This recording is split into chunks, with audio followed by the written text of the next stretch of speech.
Welcome to Sleepy Classic Tales. Today I'll be telling you the second part of our journey through the Aeneid by Virgil, written around 19 BC. After Troy had fallen, Aeneas put out to sea with the survivors to seek a new home in the distance. This part tells of the long years of that wandering, of the coasts where they sought a foothold, of signs and prophecies, and of a heavy loss at the end of the road. You don't need to know the previous episode to follow this one. Make yourself comfortable, leave the day behind you, and come along out onto the open sea.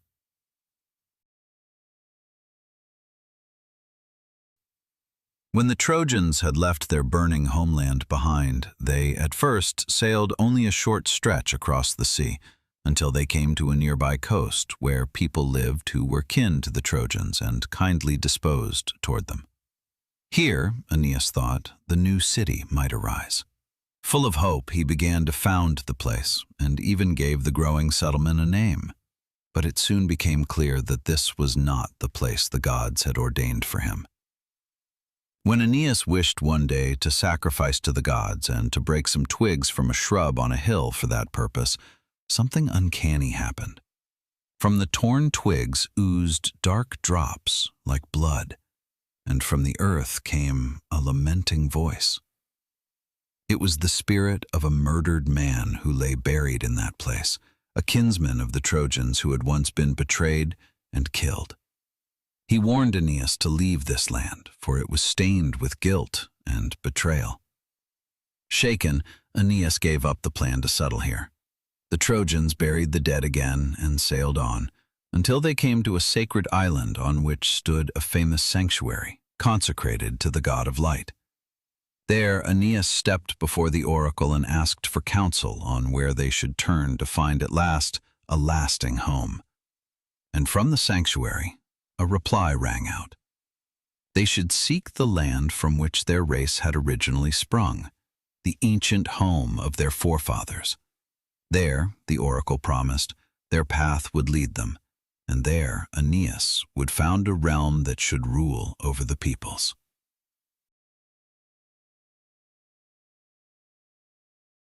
Old Anchises, the father of Aeneas, interpreted the prophecy as best he could.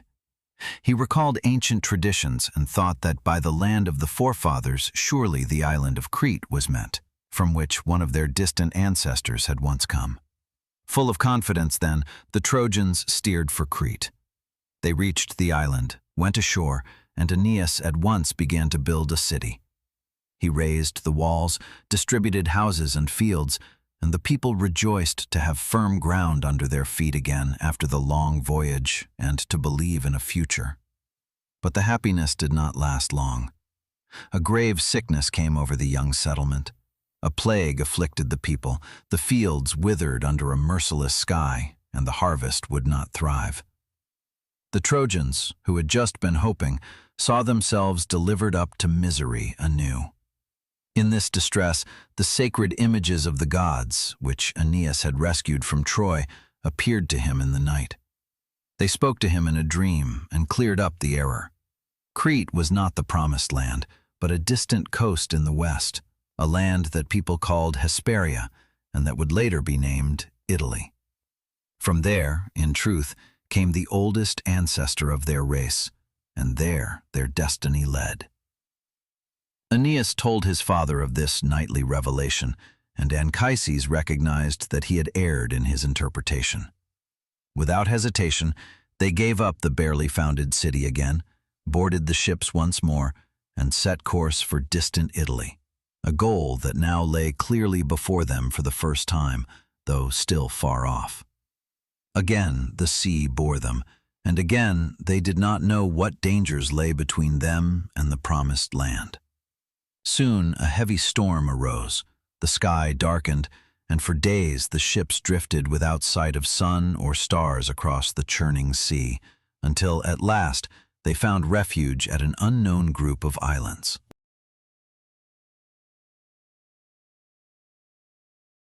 The group of islands where the Trojans ran aground held an unpleasant surprise.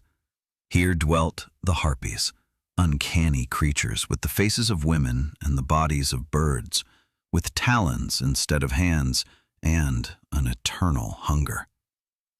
The exhausted Trojans went ashore, found cattle and goats roaming free, slaughtered some of them, and prepared themselves a meal. But scarcely had they settled down to eat when the Harpies swept down from the mountains with hideous shrieking, fell upon the food, and fouled everything, so that no one could eat any more of it. Twice the Trojans tried to dine in peace, and twice the monsters came again. At last the men took up their weapons and tried to drive the Harpies away, but their swords availed nothing against the creatures. Then one of the Harpies raised her voice and hurled a dark prophecy at the Trojans.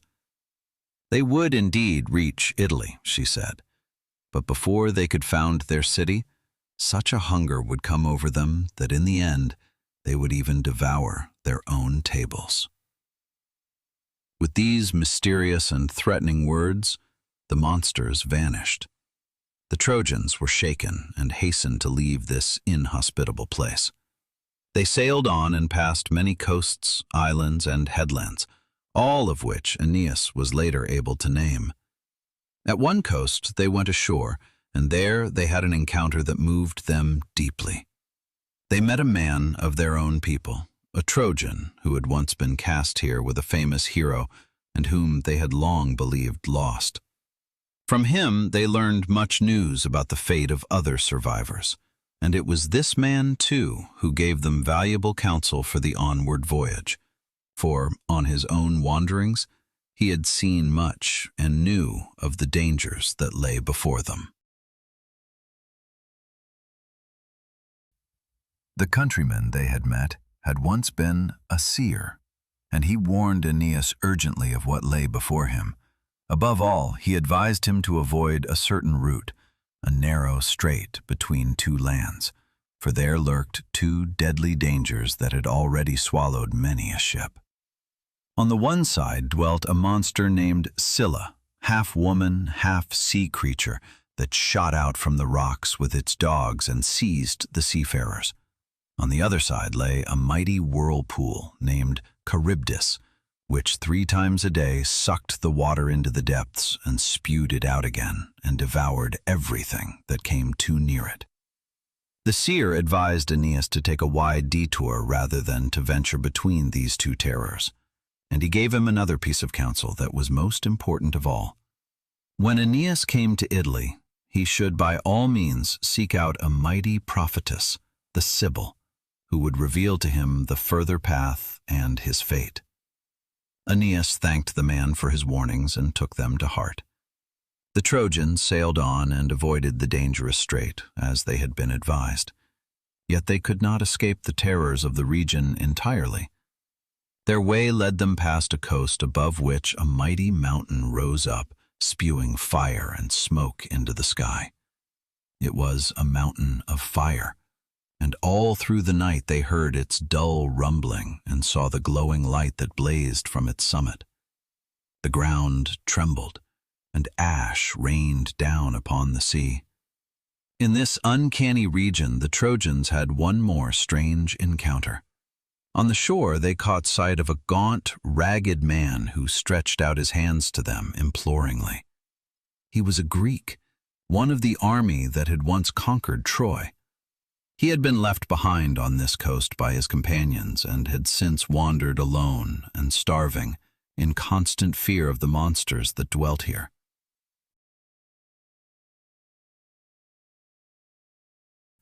The gaunt Greek told the Trojans his story.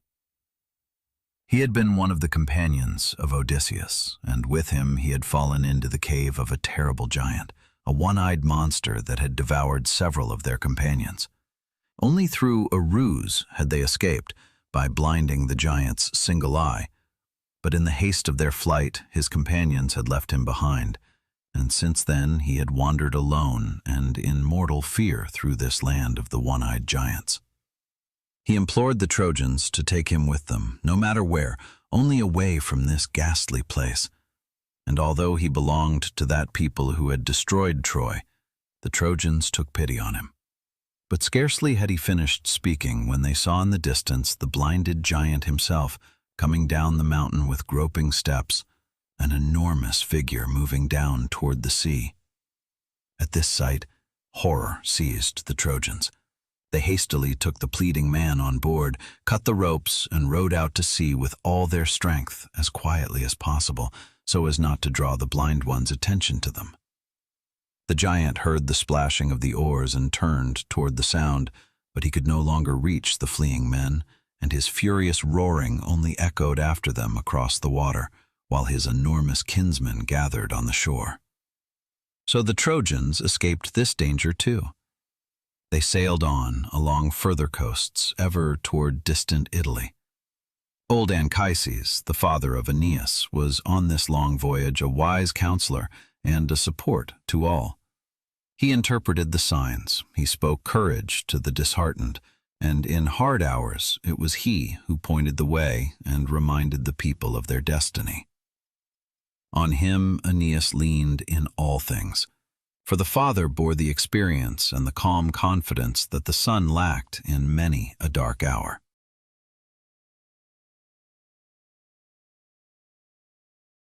The voyage now led the Trojans around the great land they wished to reach in the west, and they passed many coasts, dangerous cliffs, and foreign harbors. At one place they went ashore to rest, and were hospitably received by a friendly king, who himself was of distant lineage and was well disposed toward them. Here they found for a short time rest and recovery from the hardships of the sea, but the goal of their journey was not yet reached, and so they soon set out again. They sailed on, and at last they came to a coast where they reached the harbor from which the crossing to longed-for Italy was shortest. The Trojans were full of hope, for now the promised land seemed within their grasp. But just here, so near the goal, a blow struck Aeneas that he had not seen coming, and that hit him harder than all the dangers before. His father, Anchises, who had accompanied and sustained him through all the years of wandering, fell ill and died. The old man who had survived so much, the fall of Troy, the endless voyages across the sea, the storms and the monsters, now closed his eyes forever, shortly before they reached the land toward which he himself had worked for so long. For Aeneas this loss was bitter. He had carried his father on his shoulders out of burning Troy. He had relied on his counsel in everything, and now the wise, beloved companion was gone. No storm, no prophecy, no threat from monsters had afflicted him as this quiet death did. Aeneas buried his father with all honors on that coast and mourned him deeply. Then he gathered himself, for he bore the responsibility for his people, and the living needed him. He ordered the onward voyage, and the Trojans put out to sea one last time to cover the short stretch to Italy. The Trojans had reached the open sea, and Italy lay within their grasp before them, but fate willed otherwise. High above them, from her seat, the goddess Juno looked down upon the ships, that mighty enemy of the Trojans, who still bore her old grudge against this people in her heart. She could not endure that Aeneas was now already so near his goal, and that he should succeed in fulfilling his destiny. In her anger, she resolved to thwart the voyage of the Trojans once more. She hurried to the ruler of the winds, who kept the stormy winds imprisoned in a distant cave, and begged him to release them and let them break over the Trojan fleet. The ruler of the winds gave in to her wish. He opened the mountain in which the winds were shut up, and with a mighty raging they burst forth and hurled themselves upon the sea. In an instant, the calm sea turned into raging chaos. Black clouds veiled the sky, lightning flashed, and the waves rose up into mountains. The ships of the Trojans were torn apart and flung across the water like toys. Some were thrown onto hidden rocks, others driven onto sandbanks, and the water poured into the hulls.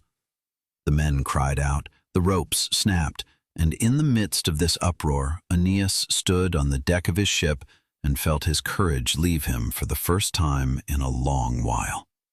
He stretched his hands to the heavens and cried out how fortunate were those who had once fallen before the walls of Troy in the sight of their loved ones, rather than sinking now wretchedly in the waves of this foreign sea. But the storm drove the scattered ships far across the sea, away from the coast of Italy that had just been so near, toward an unknown shore in the south.